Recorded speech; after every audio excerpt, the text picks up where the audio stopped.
और ए एडू के हमारे इस यूट्यूब चैनल में आप सभी का स्वागत है।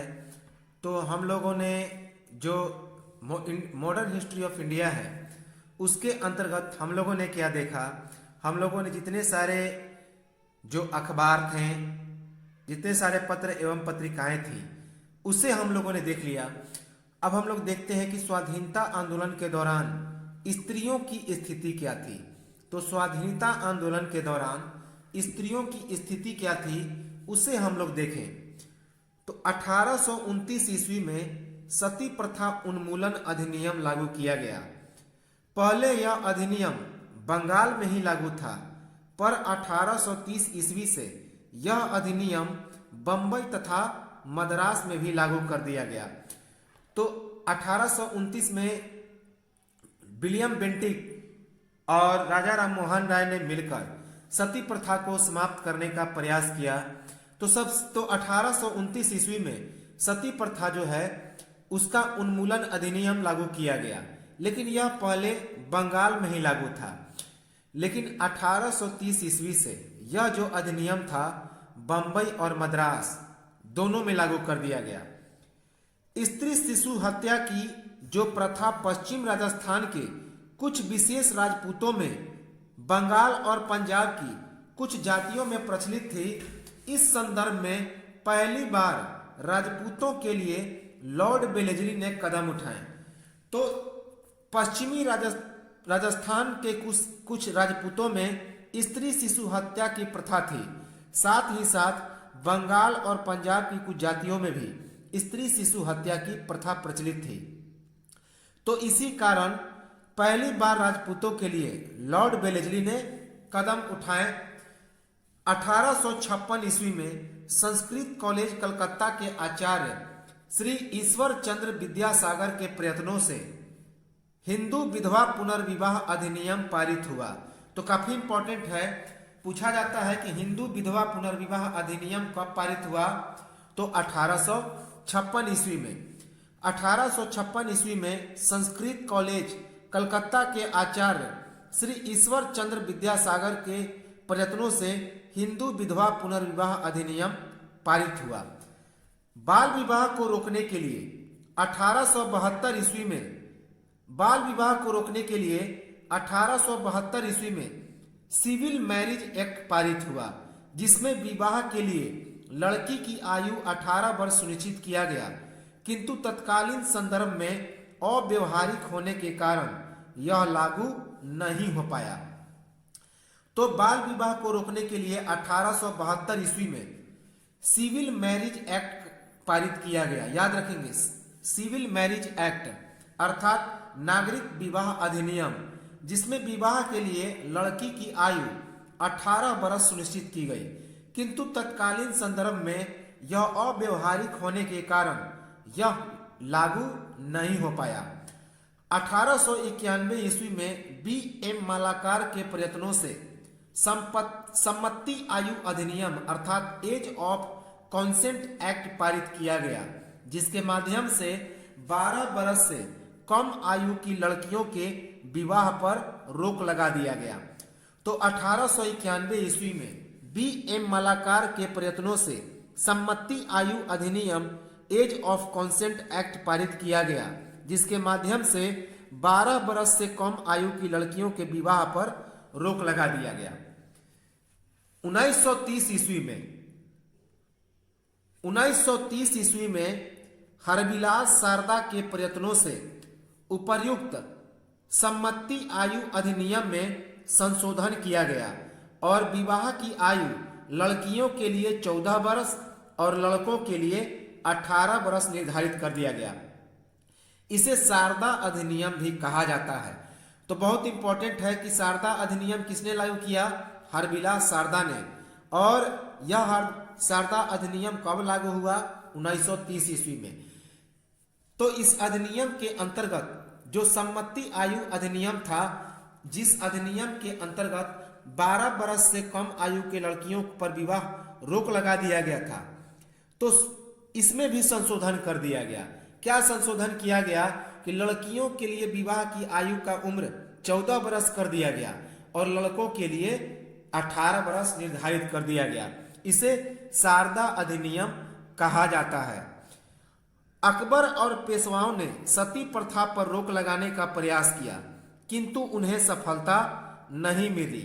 तो अकबर और पेशवाओं ने क्या किया? सती प्रथा पर रोक लगाने का अकबर और पेशवाओं ने भी प्रयास किया, लेकिन उन्हें इसमें सफलता नहीं मिली। बरानगर के शशि प्रताप बनर्जी ने 1857 ईस्वी में हिंदू विधवा गृह की स्थापना की। तो बरानगर के शशि प्रताप बनर्जी ने 1857 ईस्वी में हिंदू विधवा गृह की स्थापना की। याद रखेंगे, हिंदू विधवा गृह की स्थापना किसने की? 1857 ईस्वी में शशि प्रताप बनर्जी ने बरानगर के। 1866 ईस्वी में पंडित विष्णु शास्त्री ने विधवा विवाह संघ की स्थापना की। तो 1866 ईस्वी में पंडित विष्णु शास्त्री ने विधवा विवाह संघ की स्थापना की। पंडित रमाबाई सदन कहाँ की? बंबई की। तो बंबई की पंडित रमाबाई सदन ने स्त्रियों की दशा को सुधारने के लिए महत्वपूर्ण कार्य किया। याद रखेंगे, पंडित रमाबाई सदन। Professor DK. करदे कहाँ के थे? तो पूना के थे। तो प्रोफेसर डी.के. करदे जो कि पूना के थे, उन्होंने 1899 ईस्वी में विधवा आश्रम बनाया और 1916 ईस्वी में बंबई में प्रथम महिला भारतीय विश्वविद्यालय स्थापित किया। तो प्रोफेसर डी.के. करदे जो कि पूना के रहने वाले थे, उन्होंने 1899 ईस्वी में विधवा आश्रम बनाया और 1916 ईस्वी में बंबई में प्रथम महिला भारतीय विश्वविद्यालय स्थापित किया। 1819 ईस्वी में ईसाई धर्म प्रचारकों ने कलकत्ता तरुण स्त्री सभा की स्थापना की। तो 1819 ईस्वी में ईसाई धर्म प्रचारकों ने कलकत्ता तरुण स्त्री सभा की स्थापना की। जे.ई.डी. बेथुन ने स्त्री शिक्षा के लिए कुछ महत्वपूर्ण कदम उठाए। उन्होंने 1849 ईस्वी में कलकत्ता में एक बालिका विद्यालय की स्थापना की। तो जे.ई.डी. बेथुन ने स्त्री शिक्षा के लिए कुछ महत्वपूर्ण कदम उठाए और उन्होंने 1849 ईस्वी में कलकत्ता में एक गर्ल्स स्कूल अर्थात बालिका विद्यालय की स्थापना की। पंडित ईश्वर चंद्र विद्यासागर ने उच्च नारी शिक्षा के बेथुन स्कूल की स्थापना की और कम से कम 35 बालिका विद्यालयों की स्थापना में अपना योगदान दिया। तो पंडित ईश्वर चंद्र विद्यासागर ने उच्च नारी शिक्षा के बेथुन स्कूल की स्थापना की और कम से कम 35 बालिका विद्यालय की स्थापना में अपना योगदान दिया। बंबई के एल्फिंस्टन संस्थान के विद्यार्थियों ने स्टूडेंट्स लाइब्रेरी अर्थात छात्र पुस्तकालय तथा साइंटिफिक सोसाइटी के माध्यम से स्त्री शिक्षा में योगदान दिया। तो बंबई के एल्फिंस्टन संस्थान के विद्यार्थियों ने स्टूडेंट्स लाइब्रेरी अर्थात छात्र पुस्तकालय तथा साइंटिफिक सोसाइटी के माध्यम से स्त्री शिक्षा में योगदान दिया। 1926 ईस्वी में अखिल भारतीय महिला संघ की स्थापना हुई, जिसका उद्देश्य स्त्रियों के अधिकार के लिए आंदोलन करना था। तो 1926 ईस्वी में अखिल भारतीय महिला संघ की स्थापना हुई, जिसका मुख्य उद्देश्य क्या था? तो स्त्रियों के अधिकारों के लिए आंदोलन करना। याद रखेंगे। अब हम लोग देखते हैं सी राजगोपालाचारी फॉर्मूला के बारे में। सी राजगोपालाचारी फॉर्मूला काफी इंपॉर्टेंट है। सी राजगोपालाचारी फॉर्मूला 10 जुलाई 1944 ईस्वी को कांग्रेस और मुस्लिम लीग के मध्य सहयोग को बढ़ाने के लिए व्यक्तिगत स्तर का एक प्रयास कांग्रेस के एक वरिष्ठ नेता चक्रवर्ती सी राजगोपालाचारी ने एक प्रस्ताव पेश किया, जिसे सी राजगोपालाचारी फॉर्मूला कहते हैं। तो 10 जनवरी 1944 ईस्वी को कांग्रेस और मुस्लिम लीग के बीच में सहयोग को बढ़ाने के लिए व्यक्तिगत स्तर का एक प्रयास किसने किया? तो कांग्रेस के एक वरिष्ठ नेता चक्रवर्ती राजगोपालाचारी ने एक प्रस्ताव पेश करके किया और इसी प्रस्ताव को सी राजगोपालाचारी फॉर्मूला कहा जाता है। सी राजगोपालाचारी फॉर्मूला का मुख्य उद्देश्य क्या था? तो कांग्रेस तथा मुस्लिम लीग के मध्य संवैधानिक गतिरोध को दूर करना था। तो सी राजगोपालाचारी फॉर्मूला का मुख्य उद्देश्य था कांग्रेस तथा मुस्लिम लीग के मध्य संवैधानिक गतिविधियों को कम करना। सी राजगोपालाचारी जो थे ये भारत के प्रथम गवर्नर जनरल थे, और पूछा जाए कि ये अंतिम गवर्नर जनरल और भारत के प्रथम गवर्नर जनरल कौन थे? तो चक्रवर्ती राजगोपालाचारी। सी राजगोपालाचारी फॉर्मूला की मांग थी कि मुस्लिम लीग भारत की जनता की मांग का समर्थन करे और अस्थायी सरकार अर्थात अंतरिम सरकार के गठन में कांग्रेस का सहयोग करे।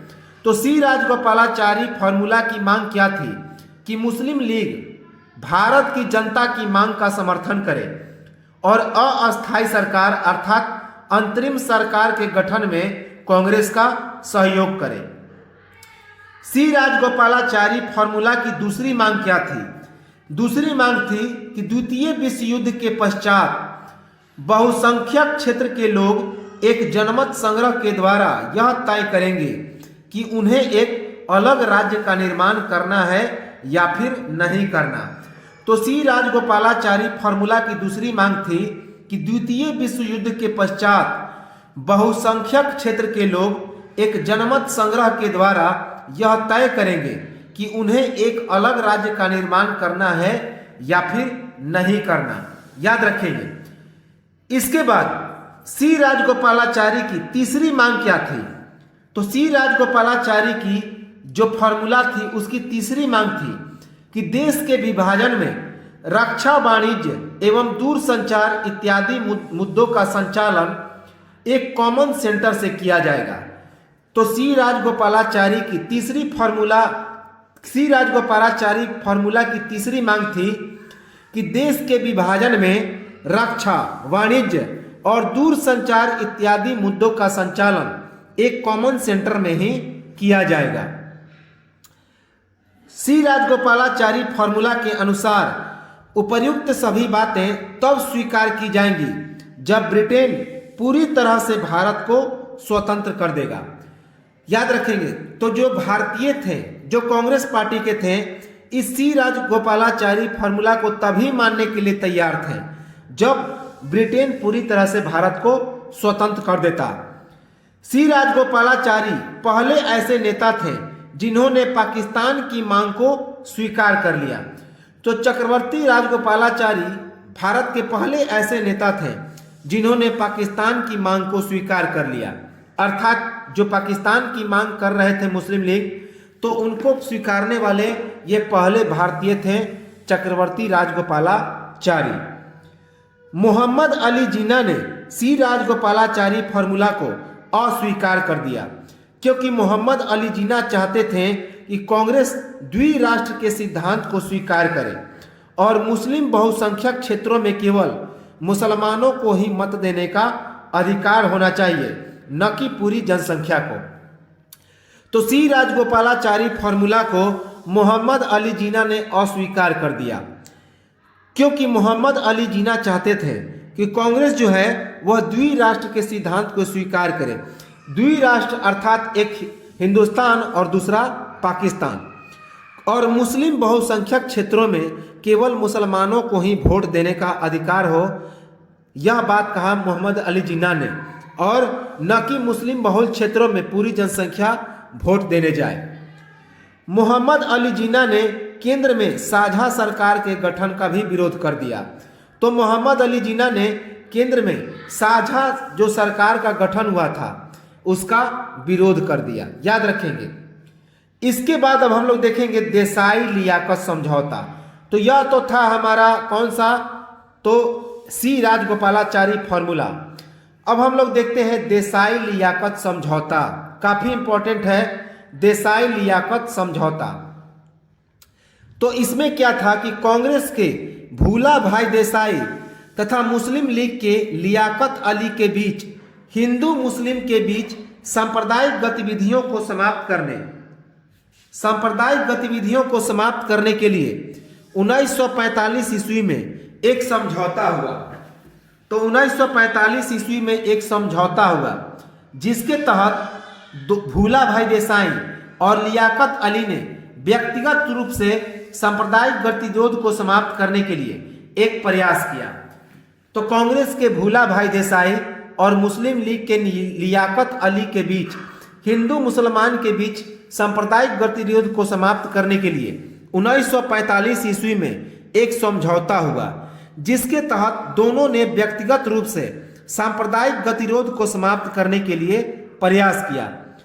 देसाई लियाकत समझौते के अनुसार केंद्र में बनाई जाने वाली अंतरिम सरकार में कांग्रेस और मुस्लिम लीग के सदस्यों की संख्या बराबर होगी तथा इन सदस्यों में से 20% स्थान मुसलमानों के लिए केंद्रीय विधानसभा में आरक्षित रहेंगे। यह समझौता किया गया देसाई लियाकत समझौता के अंतर्गत।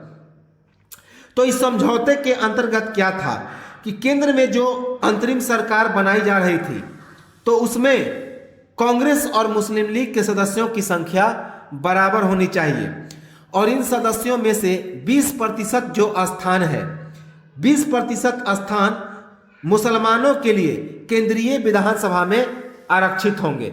यह दोनों के बीच यही समझौता हुआ, याद रखेंगे। इसके बाद अब बेबेल का योजना, उस समय कौन था वायसराय, तो लॉर्ड बेबेल था। तो बेबेल योजना क्या था उसे भी हम लोग देखें। ब्रिटेन के प्रधानमंत्री विंस्टन चर्चिल के कहने पर तत्कालीन वायसराय लॉर्ड बेबेल ने जून 1945 ईस्वी में भारत के संवैधानिक प्रयास को हल करने के लिए शिमला में एक सम्मेलन बुलाया, जिसमें तमाम भारतीय दलों ने भाग लिया और इसमें जो योजना को तैयार किया गया उसे ही शिमला समझौता कहा जाता है। तो ब्रिटेन के प्रधानमंत्री उस समय थे विंस्टन चर्चिल, जिन्होंने महात्मा गांधी को क्या कहा था, तो अधनंगा फकीर कहा था। तो ब्रिटेन के प्रधानमंत्री विंस्टन चर्चिल के कहने पर तत्कालीन वायसराय लॉर्ड बेबेल ने जून 1945 ईस्वी में भारत के संवैधानिक प्रशासन को हल करने के लिए शिमला में एक सम्मेलन बुलाया, जिसमें तमाम भारतीय दलों ने क्या किया, तो भाग लिया और इसमें जो योजना बनाया गया उसे ही शिमला समझौता कहा जाता है। शिमला समझौता में 21 नेताओं को बुलाया गया था, जिसमें कांग्रेस की तरफ से मौलाना अबुल कलाम आजाद ने भाग लिया था, जबकि महात्मा गांधी ने भाग नहीं लिया था, याद रखेंगे। तो शिमला समझौता में 21 नेताओं को बुलाया गया था कांग्रेस की तरफ से, जिसमें कांग्रेस की तरफ से मौलाना अबुल कलाम आजाद ने भाग लिया था। तो कुल 21 नेताओं को आमंत्रित किया गया था शिमला समझौता के लिए, जिसमें कांग्रेस की तरफ से मौलाना अबुल कलाम आजाद ने भाग लिया था, लेकिन इसमें महात्मा गांधी भाग नहीं लिए। इंपॉर्टेंट है।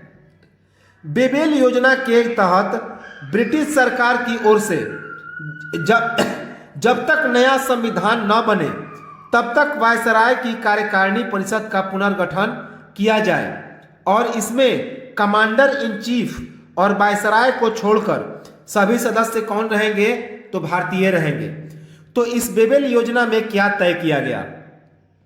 इस बेबेल योजना में तय किया गया कि ब्रिटिश सरकार की ओर से जब तक नया संविधान नहीं बनता है तब तक वायसराय की कार्यकारिणी परिषद का पुनर्गठन किया जाए और इसमें कमांडर इन चीफ और वायसराय को छोड़कर सभी सदस्य कौन रहेंगे, तो भारतीय रहेंगे। तो ये तो था बेबेल योजना, बहुत इंपॉर्टेंट। अब इस बेबेल योजना में और भी सारी चर्चाएं की गई और भी सारे नियम कानून बनाए गए और भी सारे बातें कही गई, जैसे कि बेबेल योजना के अनुसार कांग्रेस की कार्यकारिणी परिषद अर्थात अंतरिम सरकार में सवर्ण हिंदू एवं मुसलमानों की संख्या के बराबर होगी।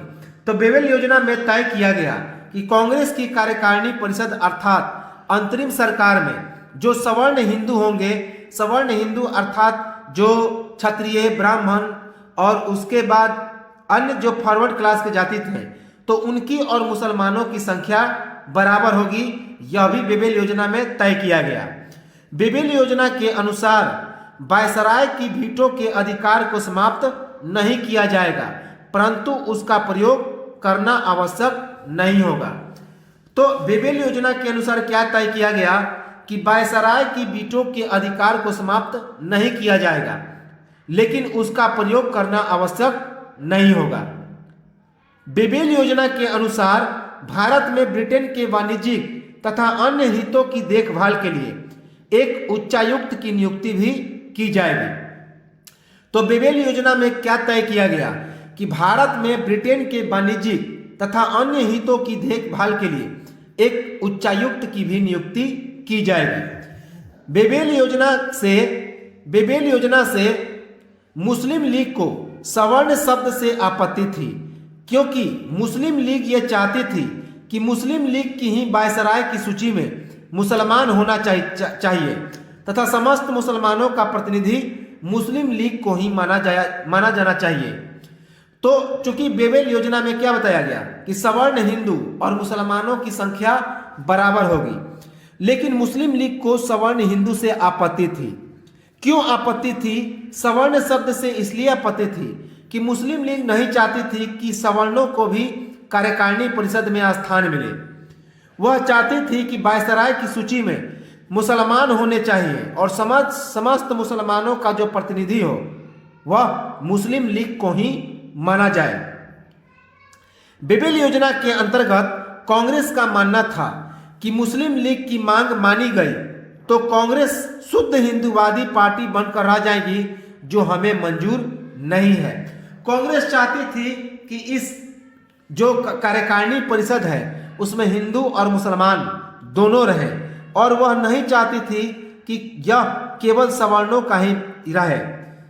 तो बेबेल योजना के अंतर्गत कांग्रेस का क्या मानना था कि मुस्लिम लीग की मांग यदि मानी गई तो कांग्रेस शुद्ध हिंदूवादी पार्टी बनकर रह जाएगी, क्योंकि मुस्लिम लीग अलग हो जाएगा तो इसमें केवल सवर्ण जाति के ही लोग बच के रह जाएंगे, तो शुद्ध हिंदूवादी पार्टी बनकर रह जाएगी, जो कांग्रेस को कतई मंजूर नहीं थी।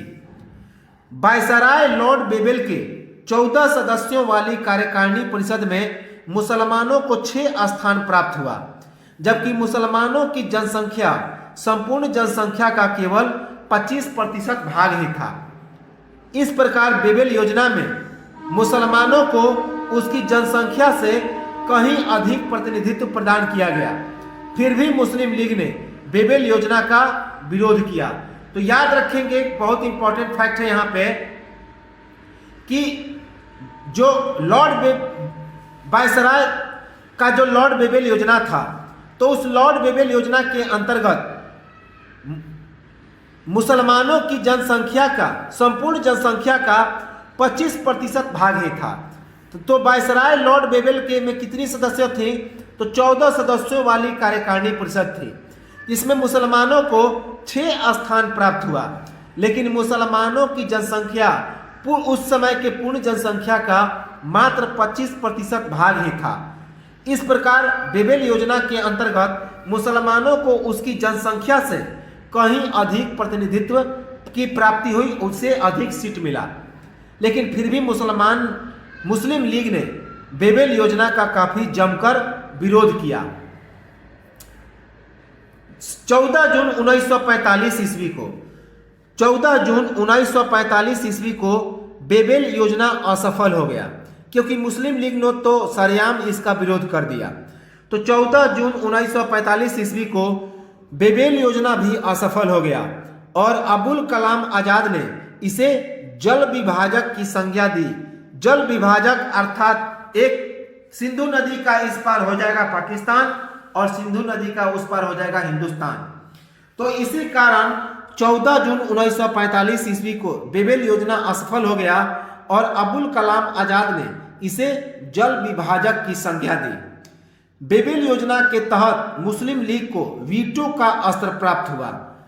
तो बेबेल योजना के तहत मुस्लिम लीग को वीटो का अस्त्र आसानी से प्राप्त हो गया। याद रखेंगे।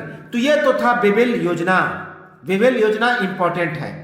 अब हम लोग देखते हैं कि 1945 ईस्वी के बाद ब्रिटेन में कौन कौन सी सत्ता का परिवर्तन हुआ।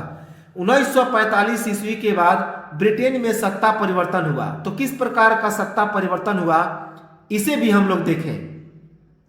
तो 1945 ईस्वी के बाद सर पैट्रिक लॉरेंस भारत सचिव बने और लेबर पार्टी के प्रधानमंत्री क्लाइमेट एटली के रूप में एक नई सरकार का गठन हुआ। तो काफी इंपॉर्टेंट है कि 1945 ईस्वी के बाद सर पैट्रिक लॉरेंस भारत सचिव बने और लेबर पार्टी के प्रधानमंत्री क्लाइमेट एटली के रूप में एक नई सरकार का गठन हुआ। अर्थात 1940 के समय लेबर पार्टी के प्रधानमंत्री बने जिनका नाम था क्लाइमेट एटली। याद रखेंगे, क्लाइमेट एटली ने प्रधानमंत्री बनने के बाद कहा कि हम अल्पसंख्यकों के अधिकारों से भली भांति जागरूक हैं, परंतु हम यह नहीं कह सकते कि अल्पसंख्यक बहुसंख्यक लोगों के विकास में बाधक बने। तो याद रखेंगे, यह जो क्लाइमेट एटली था अंत तक प्रयास किया कि भारत का विभाजन करके रहे, क्योंकि यह मुस्लिम लीग को खुश करना चाहता था और भारत का विभाजन अवश्य रूप से करवाना चाहता था। तो जब क्लाइमेट एटली प्रधानमंत्री बन गया तो उसने क्या कहा कि हम अल्पसंख्यकों के अधिकारों से भली भांति जागरूक हैं, परंतु हम यह नहीं कह सकते कि अल्पसंख्यक बहुसंख्यक लोगों के विकास में बाधक बने। तो इसने कूटनीति का पालन किया और बोल दिया कि बहुसंख्यक लोगों के विकास में अल्पसंख्यक लोग क्या है तो बाधक है, इसीलिए हम चाहते हैं कि उनका सरकार अलग बने। क्लाइमेट एटली ने अपनी पहली कार्यवाही के तहत भारत में चुनाव करवाए जिसके परिणाम दिसंबर 1945 में आ गए। तो क्लाइमेट एटली ने अपनी पहली कार्यवाही के तहत भारत में चुनाव करवाया जिसके परिणाम स्वरूप जिसका परिणाम कब आ गया तो दिसंबर 1945 ईस्वी में, और इसमें केंद्रीय विधानमंडल के 102 सीटों में कांग्रेस 57 सीटों पर सफल हुई। तो कांग्रेस जीत गया, 102 सीटों में से कांग्रेस को 57 सीटें प्राप्त हुई। याद रखेंगे, प्रांतीय चुनाव में बंगाल एवं सिंध एवं पंजाब को छोड़कर शेष स्थानों पर कांग्रेस सरकार का गठन हो गया। तो प्रांतीय चुनावों में बंगाल एवं सिंध और पंजाब को छोड़कर बाकी जितने सारे इलाके थे भारत में, उन सभी पर कांग्रेस सरकार का गठन हो गया। याद रखेंगे, ये था हमारा 1945 ईस्वी के बाद ब्रिटेन में किस प्रकार से सत्ता परिवर्तन हुआ और भारत की स्थिति क्या रही। अब एक महत्वपूर्ण घटना घटता है यहीं पे, जिसे हम लोग क्या कहते हैं तो शाही नौसेना विद्रोह कहते हैं। शाही नौसेना विद्रोह कहते हैं, काफी इंपॉर्टेंट है। इसे वायुसेना और नौसेना विद्रोह भी कहते हैं। याद रखेंगे, वायुसेना विद्रोह भी कहते हैं, क्योंकि इस समय वायुसेना का विद्रोह भी हुआ और नौसेना का भी विद्रोह हुआ। तो इसीलिए 1946 में एक घटना घटा जिसे वायुसेना विद्रोह और नौसेना विद्रोह कहा जाता है। तो क्या था कि 18 फरवरी 1946 ईस्वी को 18 फरवरी 1946 ईस्वी को मुंबई में शाही नौसेना विद्रोह हुआ। याद रखेंगे, तो 18 फरवरी 1946 ईस्वी को मुंबई में शाही नौसेना विद्रोह हुआ। तो डेट याद रखेंगे कि शाही नौसेना विद्रोह या वायुसेना विद्रोह कब हुआ तो 18 फरवरी 1946 ईस्वी को। कहाँ पे हुआ तो मुंबई में, जो कि उस समय उसका नाम बंबई था। 11,000 भारतीय नाविकों या HMIS तलवार के जहाजियों और रॉयल इंडियन नेवी RIN ने भूख हड़ताल की घोषणा की, जो कि नौसेना में भारतीयों की स्थितियों और उनके साथ व्यवहार से प्रभावित थी। याद रखेंगे कि 11,000 भारतीय सैनिक नाविकों और HMIS तलवार, ये क्या था तो एक जहाज था। HMIS क्या था तलवार, तो एक प्रकार का नौसैनिक जहाज था। तो इस HMIS तलवार के जहाजियों और रॉयल इंडियन नेवी RIN ने भूख हड़ताल की घोषणा कर दी, जो कि नौसेना में भारतीयों की स्थितियों और उनके साथ व्यवहार से प्रभावित थी। आजाद हिंद फौज के आंदोलनकारियों पर चलाए जा रहे मुकदमे, ब्रिटिश सरकार द्वारा नौसेना के साथ नस्लीय भेदभाव, खराब भोजन और कम वेतन शाही नौसेना विद्रोह के कारण बने। याद रखेंगे, तो शाही नौसेना का विद्रोह का कारण क्या था कि आजाद हिंद फौज के आंदोलनकारियों पर मुकदमे चलाए गए। ब्रिटिश सरकार के द्वारा नौसैनिकों के साथ नस्लीय भेदभाव भी किया जाता था। अंग्रेजों के साथ उनका व्यवहार अच्छा होता था, जबकि भारतीयों के साथ उनका व्यवहार खराब होता था। इन्हें खराब भोजन दिया जाता था और कम वेतन भी दिया जाता था। तो इसी कारण नौसेना विद्रोह हुआ। नाविल अर्थात जो एडमिरल होते हैं, जो नाव चलाते हैं, तो नाविल वीसी दत्त के द्वारा HMIS तलवार की दीवारों पर भारत छोड़ो लिख दिया गया। याद रखेंगे, इस कारण वीसी दत्त को गिरफ्तार कर लिया गया और नाविल वीसी दत्त की रिहाई की मांग करने लगे। परिणाम स्वरूप सरदार वल्लभ भाई पटेल, मोहम्मद अली जिन्ना तथा जवाहरलाल नेहरू की मध्यस्थता से इन नाविलों ने आत्मसमर्पण कर दिया। इसे ही शाही नौसेना विद्रोह कहा जाता है। तो नाविल वीसी दत्त के द्वारा HMIS तलवार की दीवारों पर भारत छोड़ो लिख दिया गया। अंग्रेजों भारत छोड़ो लिख दिया गया। इसी कारण वीसी दत्त को गिरफ्तार कर लिया गया और नाविल जितने सारे लोग थे वे वीसी दत्त की रिहाई की मांग करने लगे।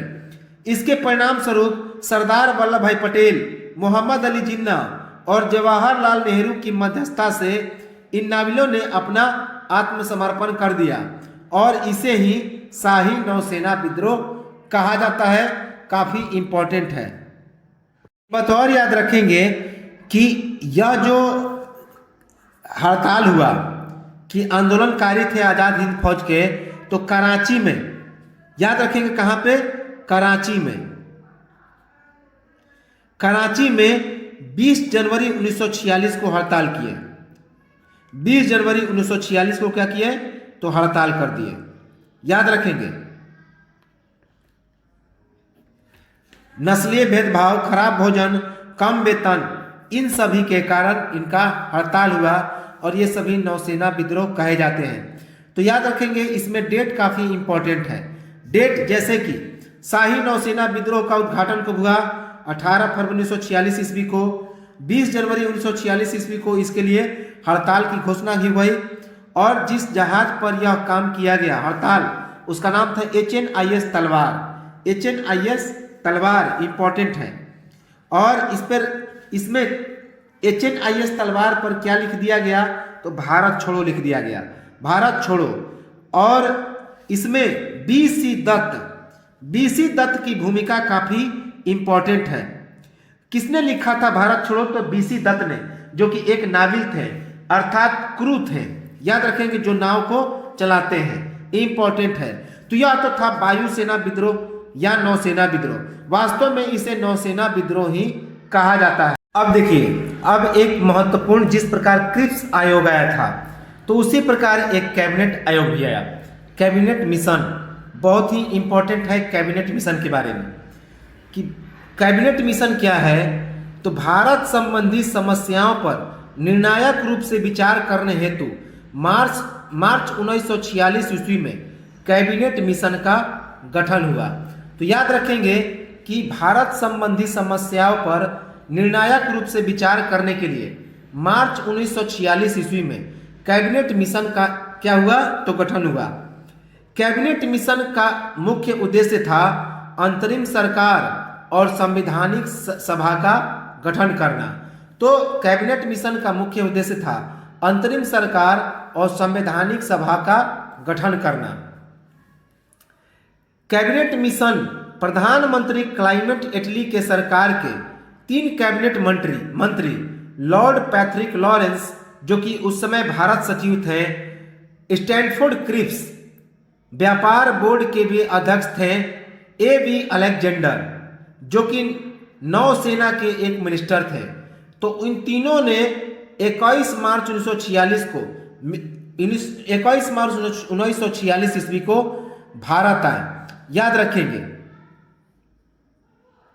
अब देखिए, तो कौन कौन कैबिनेट मिशन प्रधानमंत्री क्लाइमेट एटली के सरकार के 3 कैबिनेट मंत्री कौन कौन, लॉर्ड सर पैट्रिक लॉरेंस जो कि भारत सचिव थे, स्टैनफोर्ड क्रिप्स जो कि व्यापार बोर्ड के अध्यक्ष थे, A.B. अलेक्जेंडर जो कि एक नौसेना मंत्री थे।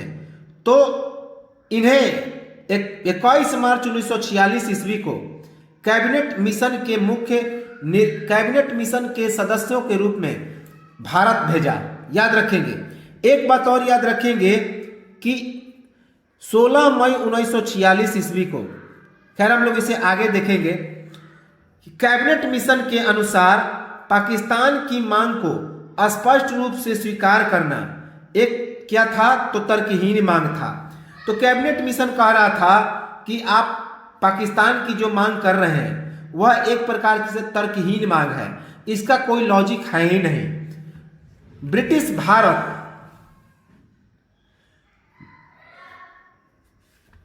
भारत एवं देशी रियासतों को मिलाकर एक भारतीय संघ बनाया जाएगा जिसके पास विदेश, रक्षा और संचार विषय शामिल होंगे। यह भी कैबिनेट मिशन की एक मांग थी। तो कैबिनेट मिशन की एक मांग थी कि जितने सारे ब्रिटिश भारत हैं और जो देशी रियासत हैं उन सभी को मिलाकर के एक भारतीय संघ बनाया जाएगा। याद रखेंगे, जिनके पास विदेश, रक्षा और संचार सभी विषय क्या होंगे, तो शामिल होंगे। यह कैबिनेट मिशन की एक क्या थी, तो मांग थी। कैबिनेट मिशन की एक और योजना थी कि प्रांतों की केंद्रीय नियमों को छोड़कर पूर्ण स्वायत्तता प्रदान प्राप्त होगी। तो कैबिनेट मिशन की एक और मांग क्या थी कि प्रांतों की केंद्रीय नियम को छोड़कर पूर्ण स्वायत्तता प्राप्त होगी, जबकि सर्वश्रेष्ठ शक्तियां किसके पास होगी, तो प्रांतों के पास होगी। याद रखेंगे कि कैबिनेट मिशन की एक और योजना थी। क्या योजना थी कि प्रांतों की केंद्रीय नियमों को छोड़कर पूर्ण स्वायत्तता प्राप्त होगी, जबकि अवशिष्ट शक्तियां किसके पास होंगी, तो प्रांतों के पास होंगी। कैबिनेट मिशन की सबसे महत्वपूर्ण योजना थी कि प्रांतों का समूहीकरण किया जाएगा।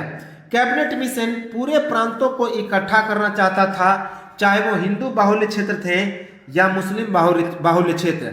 तो कैबिनेट मिशन प्रांतों की केंद्रीय नियमों को छोड़कर पूर्ण स्वायत्तता की मांग कर रही थी, जबकि अवशिष्ट शक्तियां किसके पास रहेंगी, प्रांतीयों के पास। कैबिनेट मिशन की सबसे महत्वपूर्ण योजना थी कि प्रांतों का समूहीकरण करने का उसने प्रयास किया तथा इन्हें 3 हिस्सों में बांटा गया। कौन कौन? एक वर्ग ए जिसमें मद्रास, मुंबई, संयुक्त प्रांत, बिहार, उड़ीसा और मध्य प्रांत आते थे। तो 3 हिस्सों में बांटा गया। वर्ग ए जिसके अंतर्गत मद्रास, बम्बई, संयुक्त प्रांत, बिहार, उड़ीसा और मध्य प्रांत आने लगे। वर्ग बी में कौन थे? तो पंजाब, सीमांत प्रांत और सिंध। वर्ग बी में पंजाब, सीमांत प्रांत और सिंध थे, जबकि वर्ग सी में बंगाल और असम को रखा गया। वर्ग सी में बंगाल और असम को रखा गया, इंपॉर्टेंट है। अब हम लोग देखते हैं कि कैबिनेट मिशन ने 3 हिस्से में छोटा या वर्ग बनाने के अधिकार प्रदान कर दिए। तो कैबिनेट मिशन ने 3 हिस्सों में बटे प्रांतों को आपस में छोटा या बड़ा वर्ग बनाने का अधिकार दे दिया। तो इस कैबिनेट मिशन का मुख्य उद्देश्य क्या था? तो लड़वाना ही था। तो इसी कारण इसने लड़वाने के उद्देश्य थे। तीनों हिस्से में जो प्रांत बट गए थे तो आपस में छोटा या बड़ा वर्ग बनाने का अधिकार दे दिया गया, कि इन्होंने कह दिया कि जाइए आप लोग खुद से समझ लीजिए कि आप लोग एक बड़ा प्रांत बनाना चाहते हैं या छोटा प्रांत बनाना चाहते हैं। याद रखेंगे कि कैबिनेट मिशन के तहत ही संविधान सभा एवं अंतरिम सरकार के गठन का प्रावधान था तथा इस संविधान में कुल 389 सदस्य थे। कितने सदस्य थे? 389। कि कैबिनेट मिशन के तहत ही संविधान सभा एवं अंतरिम सरकार के गठन का प्रावधान था तथा इस संविधान सभा में कुल 389 सदस्य थे। याद रखेंगे, कांग्रेस शुरू में कैबिनेट मिशन को मानने से इनकार कर दिया, परंतु बाद में संविधान सभा एवं अंतरिम सरकार के बिंदुओं को देखते हुए इसे स्वीकार कर लिया। तो शुरू में कांग्रेस जो है कैबिनेट मिशन को मानने से इनकार कर दिया, लेकिन बाद में संविधान सभा और अंतरिम सरकार के बिंदुओं को देखते हुए बुझे बुझे मन से इसे स्वीकार कर लिया। मुस्लिम लीग ने तो प्रारंभ में कैबिनेट मिशन को स्वीकार कर लिया, पर जब इसमें कांग्रेस शामिल हुआ तो मुस्लिम लीग ने भी इसमें शामिल होने से इनकार कर दिया। तो शुरू में तो मुस्लिम लीग इसमें शामिल होना चाहता था, लेकिन जब कांग्रेस इसमें शामिल हुआ तो मुस्लिम लीग इसमें शामिल होने से इनकार कर दिया। 16 अगस्त 1946 ईस्वी को कांग्रेस के द्वारा कैबिनेट मिशन को स्वीकार करने के बाद मुस्लिम लीग ने प्रत्यक्ष कार्यवाही दिवस मनाया और बंगाल के नोवाखोली जिले में भीषण दंगे हुए, जिसे कलकत्ता दंगा या भीषण हत्याकांड कहा जाता है, तथा यह दंगा मुस्लिम लीग और बंगाल के तत्कालीन मुख्यमंत्री सोहरावर्दी के नुकसाने पर हुआ था। तो 16 अगस्त 1946 ईस्वी को कांग्रेस के द्वारा कैबिनेट मिशन को स्वीकार करने के बाद मुस्लिम लीग ने प्रत्यक्ष कार्यवाही दिवस मनाया और बंगाल के नोवाखोली जिले में भीषण दंगा हुआ, जिसे कलकत्ता दंगा या फिर भीषण हत्याकांड कहा जाता है, और यह दंगा मुस्लिम लीग तथा बंगाल के तत्कालीन मुख्यमंत्री सोहरावर्दी के उकसाने पर हुआ था। 2 सितंबर 1946 ईस्वी को अंतरिम सरकार का गठन हुआ तथा 25 अक्टूबर 1946 ईस्वी को मुस्लिम लीग के 4 सदस्य लियाकत अली, जो कि वित्त सचिव थे, आई चंद्रीगर और अब्दुल खानी निस्गर तथा योगेंद्र नाथ मंडल अंतरिम सरकार में शामिल हो गए। 2 सितंबर 1946 ईस्वी को जब अंतरिम सरकार का गठन हुआ तो तथा 25 अक्टूबर 1946 ईस्वी को मुस्लिम लीग के 4 सदस्य लियाकत अली, जो कि वित्त सचिव थे, आई चंद्रीगर, अब्दुल खान निस्गर और योगेंद्र नाथ मंडल अंतरिम सरकार में क्या हो गए तो शामिल हो गए। आरंभ में अंतरिम सरकार में कुल 11 सदस्य थे। तो आरंभ में अंतरिम सरकार में कुल कितने सदस्य थे तो 11 सदस्य थे, जिसमें मुस्लिम लीग की भागीदारी नहीं थी। जवाहरलाल नेहरू, वल्लभ भाई पटेल, डॉक्टर राजेंद्र प्रसाद, आसफ अली, चक्रवर्ती राजगोपालाचारी, शरद चंद्र बोस, सरदार बलदेव सिंह, सरफराज अहमद खां, जगजीवन राम, सैयद अली जहीन और डॉक्टर होमी भाभा। तो प्रारंभ में अंतरिम सरकार में कुल 11 सदस्य थे और जिसमें मुस्लिम लीग की भागीदारी नहीं थी। और ये 11 सदस्य कौन कौन थे तो जवाहरलाल नेहरू, वल्लभ भाई पटेल, डॉक्टर राजेंद्र प्रसाद, आसफ अली, चक्रवर्ती राजगोपालाचारी, शरद चंद्र बोस, सरदार बलदेव सिंह, सरफराज अहमद खां, जगजीवन राम, सैयद अली जहीन और डॉक्टर होमी भाभा। तो ये तो था हमारा कैबिनेट मिशन। अब कैबिनेट मिशन के बारे में कुछ और फैक्ट हम लोग कैबिनेट मिशन के द्वारा अपने निर्णय की घोषणा कब की गई तो 16 मई 1946 ईस्वी को। कैबिनेट मिशन के द्वारा अपने निर्णय की घोषणा कब की गई तो 16 मई 1946 ईस्वी को। मुस्लिम लीग को संतुष्ट करने हेतु प्रांतों का विभाजन का प्रस्ताव पेश किया गया। तो 16 मई 1946 ईस्वी को मुस्लिम लीग को संतुष्ट करने के लिए प्रांतों के विभाजन का प्रस्ताव पेश किया गया। कब तो 16 मई 1946 ईस्वी को। कैबिनेट मिशन का प्रस्ताव कब स्वीकार किया गया तो 6 जून 1946 ईस्वी को। तो 6 जून 1946 ईस्वी को कैबिनेट मिशन का प्रस्ताव स्वीकार किया गया। कैबिनेट मिशन को कांग्रेस के द्वारा कब स्वीकार किया गया तो 25 जून 1946 ईस्वी को। इस कैबिनेट मिशन को कांग्रेस के द्वारा कब स्वीकार किया गया तो 25 जून 1946 ईस्वी को। कैबिनेट मिशन योजना को स्वीकार किए जाने के बाद संविधान सभा के निर्माण के लिए जुलाई 1946 ईस्वी में जो चुनाव हुआ उसमें कांग्रेस ने 214 मुस्लिम स्थानों में से उसे कितना मिला 214 सामान्य स्थानों में से 205 स्थान हासिल किए कांग्रेस ने, जबकि मुस्लिम लीग को 78 मुस्लिम स्थानों में से 73 स्थानों की प्राप्ति हुई। तो कैबिनेट मिशन योजना को जब स्वीकार कर लिया गया तो संविधान सभा के निर्माण के लिए जुलाई 1946 ईस्वी में चुनाव हुआ और इस चुनाव में कांग्रेस ने 214 सामान्य सीटों में से कुल 205 सीटें हासिल किए, जबकि मुस्लिम लीग ने 78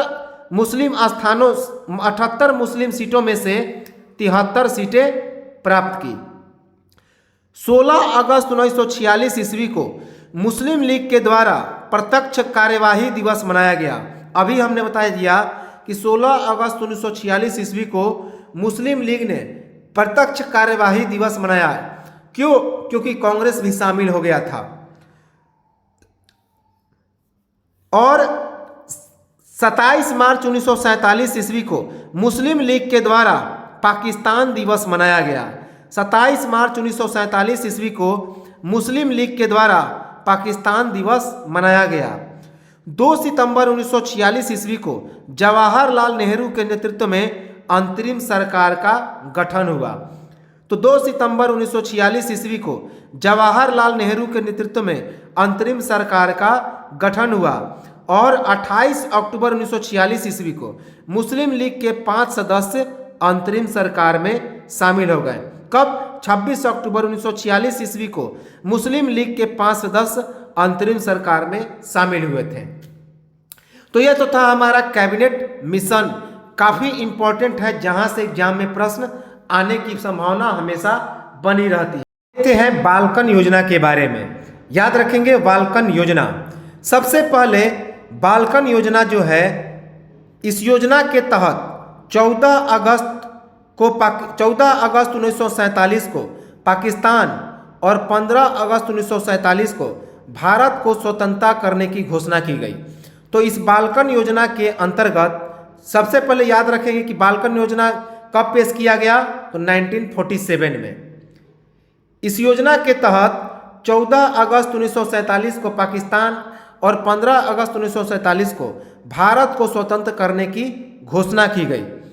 ब्रिटिश प्रधानमंत्री क्लाइमेट एटली ने भारत में बढ़ रहे सांप्रदायिक दंगों को देखते हुए लॉर्ड बेबल को ब्रिटेन बुला लिया एवं अपने विश्वसनीय व्यक्ति लॉर्ड माउंटबेटन को भारत भेजा और यह घोषणा की कि 30 जून 1948 ईस्वी को हर हाल में भारत को स्वतंत्र कर दिया जाएगा।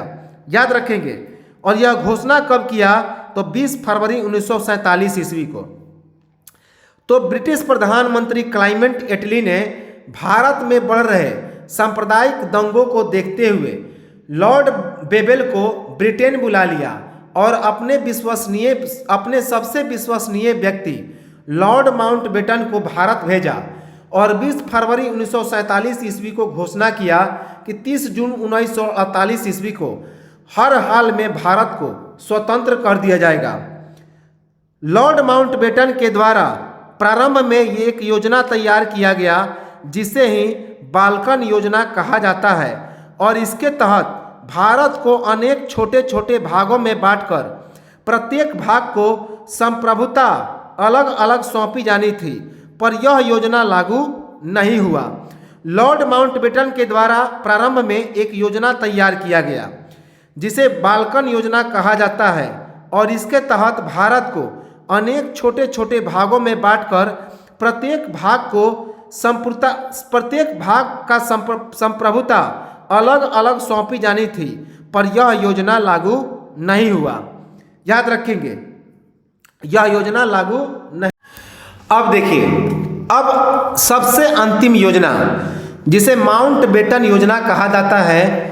माउंटबेटन योजना क्योंकि उस समय भारत के अंतिम जनरल कौन थे? तो लॉर्ड माउंटबेटन। तो कहा जाता है कि भारत के सबसे अंतिम गवर्नर जनरल कौन? तो लॉर्ड माउंटबेटन। तो उन्होंने माउंटबेटन योजना पेश किया, अपनी योजना पेश की जिसे माउंटबेटन योजना कहा जाता है। तो 3 जून 1947 ईस्वी को लॉर्ड माउंटबेटन के द्वारा एक योजना तैयार किया गया जिसे माउंटबेटन योजना कहा जाता है। तो 3 जून 1947 ईस्वी को लॉर्ड माउंटबेटन के द्वारा एक योजना की पेशकश की गई जिसे माउंटबेटन योजना कहा जाता है। काफ़ी इम्पोर्टेंट है। तो इस लॉर्ड माउंटबेटन योजना के प्रमुख बिंदु क्या क्या थे? तो इस लॉर्ड माउंटबेटन के जो माउंटबेटन योजना थी उसकी प्रमुख बिंदु थी, संविधान सभा अपना कार्य करती रहेगी, परंतु जिन क्षेत्रों में लोग स्वीकार नहीं करेंगे उनमें यह लागू नहीं होगा। कि संविधान सभा अपना कार्य करती रहेगी, लेकिन जिन क्षेत्रों में लोग स्वीकार नहीं करेंगे तो उनमें यह संविधान सभा का नियम लागू नहीं होगा। पंजाब और बंगाल हिंदू मुस्लिम बहुसंख्यक जिलों के प्रांतीय विधानसभा सदस्यों की अलग अलग बैठक बुलाई जाए और इनमें से कोई भी पक्ष विभाजन चाहेगा तो प्रांत का विभाजन कर दिया जाएगा। तो इस योजना के अंतर्गत क्या कहा गया कि पंजाब और बंगाल हिंदू मुस्लिम बहुसंख्यक जिलों के प्रांतीय विधानसभा सदस्यों की अलग अलग बैठकें बुलाई जाए और इनमें से कोई भी पक्ष विभाजन चाहेगा तो प्रांत का विभाजन कर दिया जाएगा। सिंध की प्रांतीय सभा को एक विशेष बैठक में अपना निर्णय लेना था। सिंध की प्रांतीय सभा को एक विशेष बैठक में अपना निर्णय लेना था। उत्तर पश्चिमी सीमांत प्रांत एवं असम के सिलहट जिले में एक जनमत संग्रह के द्वारा यह निश्चित किया जाएगा कि उन्हें भारत के किस भाग में रहना है। तो उत्तर पश्चिम सीमांत प्रांत और असम के सिलहट जिले में एक जनमत संग्रह के द्वारा यह निश्चित किया जाएगा कि उन्हें भारत के किस भाग में रहना है। अर्थात जो असम के सिलहट जिले वाले हैं और उत्तर पश्चिम सीमांत प्रांत के जो रहने वाले हैं वे तय करेंगे कि उन्हें भारत में रहना है या फिर पाकिस्तान में। पंजाब, बंगाल एवं असम के विभाजन हेतु एक सीमा आयोग का गठन किया जाएगा। तो इस योजना में कहा गया कि पंजाब, बंगाल और असम के विभाजन के लिए एक सीमा आयोग का भी गठन किया जाएगा। याद रखेंगे, देशी रियासतों को इस बात का निर्णय लेना था कि वे भारत के किस भाग में रहना चाहते हैं। तो देशी रियासतों को भी यह निर्णय लेना था कि वे भारत के किस भाग में रहना चाहते हैं। 15 अगस्त 1947 ईस्वी को भारत और पाकिस्तान को डोमिनियन स्टेट्स के आधार पर सत्ता का हस्तांतरण हो जाएगा। तो इस योजना में यह भी कहा गया कि 15 अगस्त 1947 ईस्वी को भारत और पाकिस्तान को डोमिनियन स्टेट्स के आधार पर सत्ता का हस्तांतरण हो जाएगा। 14 जून 1947 ईस्वी को दिल्ली में कांग्रेस महासमिति की बैठक हुई, जिसमें गोविंद बल्लभ पंत ने देश के विभाजन की योजना को स्वीकार करने का प्रस्ताव पेश किया। तो काफ़ी इम्पोर्टेंट है कि भारत के विभाजन का योजना का प्रस्ताव कब पारित हुआ? तो 14 जून 1947 ईस्वी को दिल्ली में कांग्रेस महासमिति की बैठक हुई, जिसमें गोविंद बल्लभ पंत ने देश के विभाजन की योजना को स्वीकार करने का प्रस्ताव पेश किया। माउंटबेटन योजना को कांग्रेस के अंदर स्वीकार करने वाले कौन कौन लोग थे? तो महात्मा गांधी, गोविंद बल्लभ पंत, जवाहरलाल नेहरू और सर जेबी कृपलानी। तो माउंटबेटन योजना को कांग्रेस के अंदर स्वीकार करने वाले लोग थे महात्मा गांधी, गोविंद बल्लभ पंत, जवाहरलाल नेहरू और सरदार जीबी कृपलानी। माउंटबेटन योजना को कांग्रेस के अंदर कौन कौन से लोगों ने अस्वीकार कर दिया? तो माउंटबेटन योजना को कांग्रेस के अंदर कौन कौन लोगों ने अस्वीकार कर दिया? तो मौलाना अबुल कलाम आज़ाद, पुरुषोत्तम दास टंडन, राम भिडवानी, पंजाब कांग्रेस के अध्यक्ष डॉक्टर सत्यपाल किचलू और मौलाना हफीजुर रहमान। तो माउंटबेटन योजना को कांग्रेस के किन किन सदस्यों ने अस्वीकार कर दिया? तो वे सदस्य थे मौलाना अबुल कलाम आज़ाद, पुरुषोत्तम दास टंडन, राम भिडवानी, पंजाब कांग्रेस के अध्यक्ष डॉक्टर सत्यपाल किचलू और मौलाना हफीजुर रहमान। याद रखेंगे। एक बात और याद रखेंगे कि 4 जुलाई 1917 ईस्वी को 4 जुलाई 1947 ईस्वी को 4 जुलाई 1947 ईस्वी को भारतीय स्वतंत्रता विधेयक पेश किया गया। किसके द्वारा? किसके द्वारा पेश किया गया? तो लॉर्ड माउंट प्रधानमंत्री क्लाइमेट इटली के द्वारा, प्रधानमंत्री क्लाइमेट इटली के द्वारा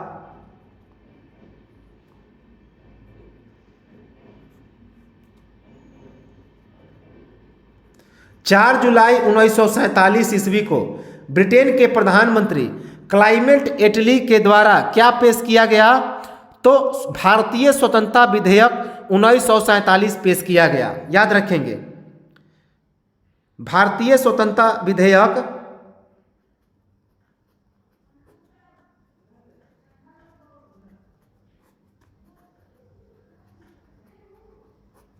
1947 पेश किया गया।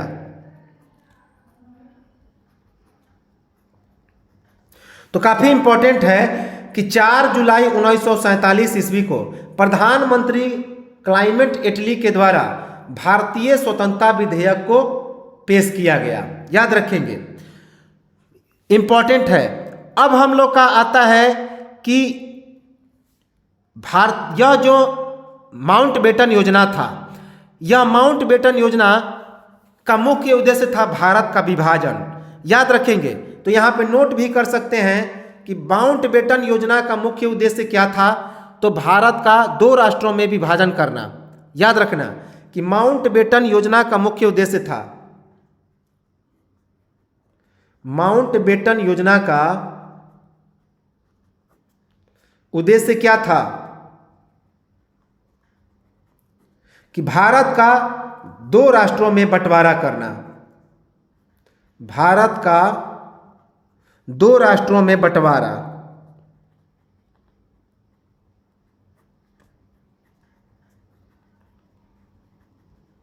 या फिर विभाजन, भारत का विभाजन करना कितने राष्ट्रों में, 2 राष्ट्रों में, एक भारत और दूसरा पाकिस्तान। याद रखेंगे, एक भारत और दूसरा पाकिस्तान।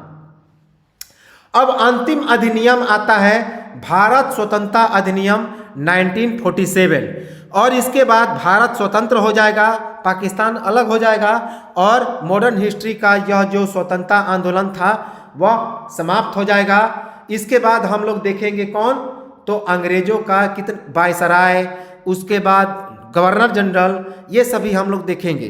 तो चलिए देखते हैं भारत स्वतंत्रता अधिनियम 1947 कि अभी हमने देखा कि 4 जुलाई 1947 ईस्वी को प्रधानमंत्री क्लाइमेट इटली के द्वारा भारतीय स्वतंत्रता विधेयक 1947 पेश किया गया।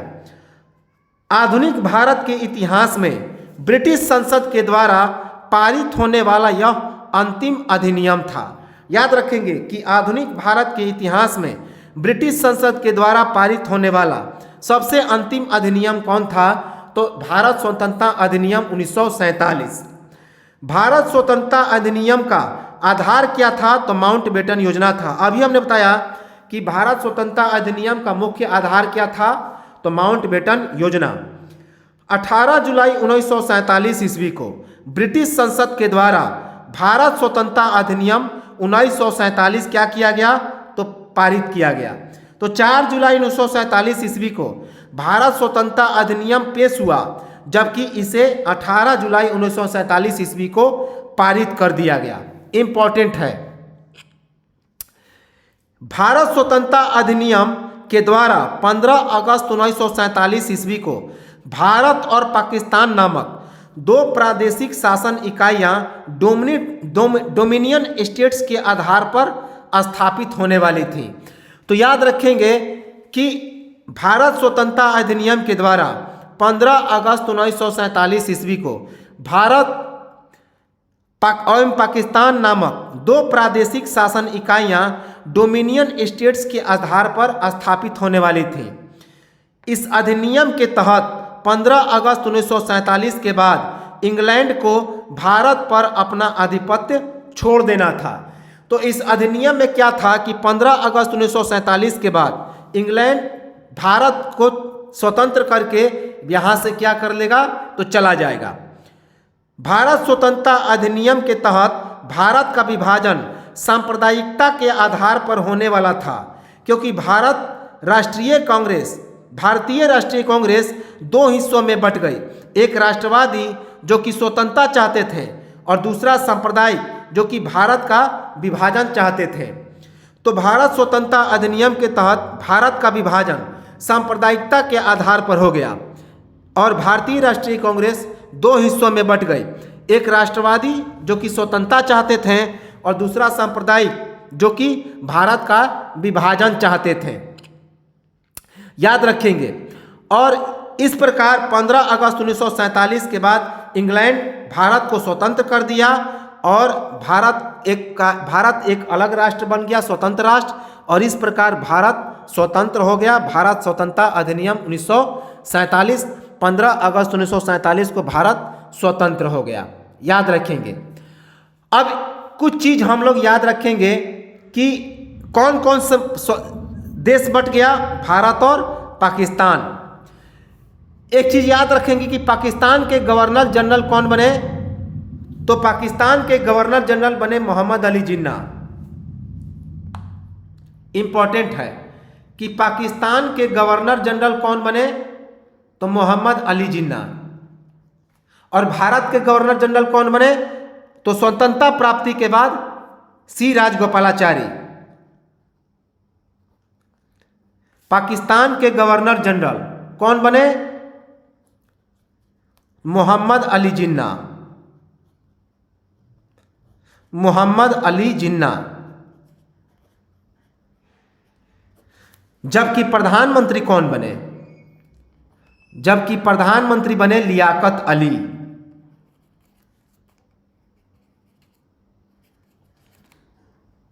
प्रधानमंत्री बने लियाकत अली। लियाकत अली।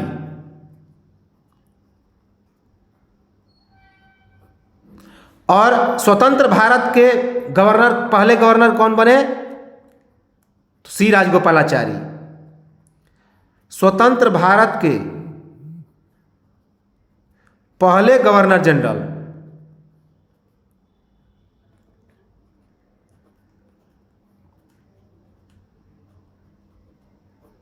एवं अंतिम गवर्नर जनरल, अंतिम गवर्नर जनरल कौन बने, तो सी राजगोपालाचारी। सी राजगोपालाचारी बने, याद रखेंगे।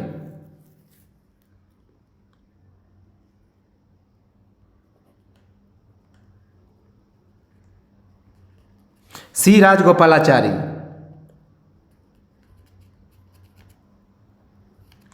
और यदि पूछा जाए कि भारत के प्रथम गवर्नर जनरल कौन बने स्वतंत्रता प्राप्ति के बाद, तो स्वतंत्रता प्राप्ति के समय भारत के प्रथम गवर्नर जनरल कौन बने, तो लॉर्ड माउंटबेटन। प्रथम गवर्नर जनरल कौन बने, तो लॉर्ड माउंटबेटन।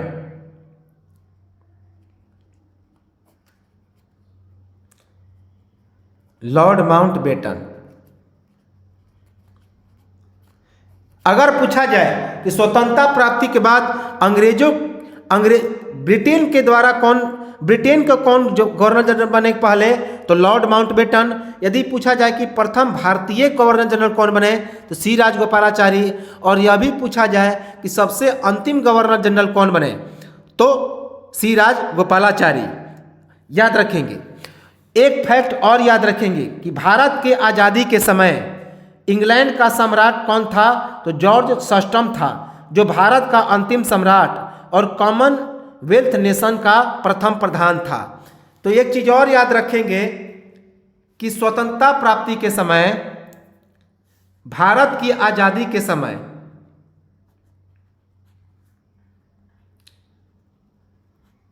भारत की आजादी के समय इंग्लैंड का सम्राट कौन था, इंग्लैंड का सम्राट जॉर्ज सस्टम था। जॉर्ज सस्टम। जॉर्ज सस्टम था, जो भारत का अंतिम सम्राट भी था। भारत का अंतिम सम्राट और कॉमनवेल्थ नेशन का प्रथम प्रधान था। कॉमनवेल्थ नेशन का मतलब हो गया जो भारत और पाकिस्तान हो गया, इन दोनों का कॉमनवेल्थ नेशन का प्रथम प्रधान था, प्रथम प्रधान था। तो याद रखेंगे कि भारत की आजादी के समय इंग्लैंड का सम्राट जॉर्ज षष्ठम था, जो भारत का अंतिम सम्राट और कॉमनवेल्थ नेशन का प्रथम प्रधान था।